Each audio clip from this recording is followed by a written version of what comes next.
जी अस्सलाम वालेकुम दोस्तों, मैं हूं अमजद मलिक और आप देख रहे हैं हमारा यूट्यूब चैनल पंजाब दी शान। पंजाब दी शान मक्खी चीना जनाब अज तुसें जर्सी नस्ल दियां वैड़ी विखाने जी। ते डॉक्टर सलीम साहब ये केड़ी ढोक है जी? तलागंग ढोक ढेरी जनाब, थो मैरम खान है। अच्छा, तो इसनी कितनी उम्र है जी इस वैड़ी नी? 14 महीने। अच्छा, 6 महीने हो गए गब्बन है। अच्छा अच्छा, इन इन तुसों को कितनी जर्सी खड़ोतियां जी? चार, दो बच्चे चार गाय। 4 खड़ियां, बाकी भी आओ इत्थों विखने। डॉक्टर साहब आओ जी, जर्सी नस्ल नहीं जनाब तुसां ते नाल उस तो बाद बरबरी बकरी भी विखने जी। माशाअल्लाह। ए बैठ जी। बड़ी अच्छी नस्ल है। अच्छा, बड़ी अच्छी नस्ल है जर्सी को। माशाअल्लाह प्योर जी। इसकी उम्र कितनी जी? ये दो सूए। दूआ सूआ। अच्छा, तो ए जड़ी है ये पहले ने, ये पहलने। ये अच्छा, मुंह जो दोंदी है, मुँह दोंदी बिल्कुल वो है ना जी, लौकी लौकियाँ। तो माशाअल्लाह हिस्सा उठाओ जी, बिस्मिल्लाह। इसने थोड़ा डिटेल दसो। ये सुई में बात का बन भी है। अच्छा, इसका कितना सूआ वे? ऐसा है भी दो जने। तू जाने। अच्छा, ये तुसी विचेने रहने हो? विचेने रहना है।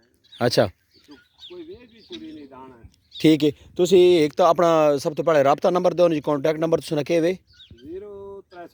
0301 514 83 ते नाम की भी तुसे ना? अब्दुल रज़ाक भाई।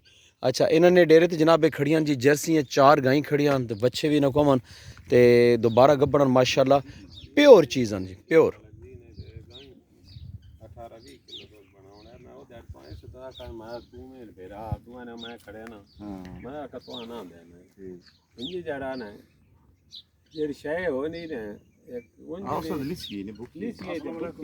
वालेकुम अस्सलाम जी। क्या हाल है भाईजान? ठीक हो? खैरियत है? ठीक ठाक हो?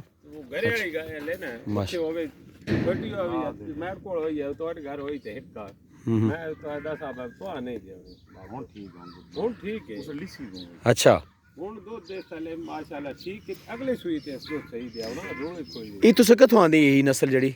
ये चार सदी तो आईयां ने, इसे नी मां आई। अच्छा बस मैं आप ही नस्ल बढ़ाई। ये गांव में मुल आंदी है हुन। अच्छा, 4,80,000 ने। ये 4,80,000 नहीं आंदी सही। 4 सदी माशाअल्लाह, जबरदस्त। त्रै चार बनिया खड़ियां। अच्छा, एक मिनट है ना, बकरी ते आओ ना, इन भी तकैने ते तुस ना जरा गपशप होवी सी जनाब।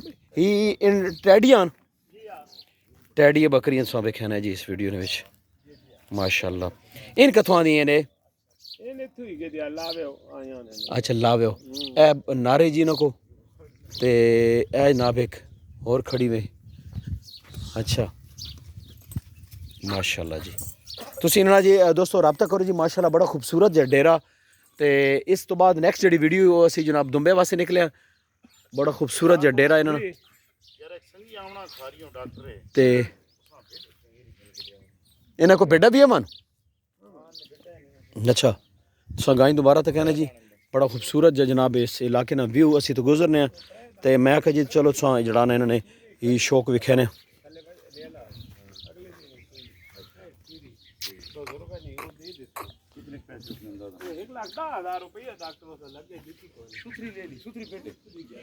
भेडा भी मिल वैसन जी इनको जनाब सा जड़ा ना।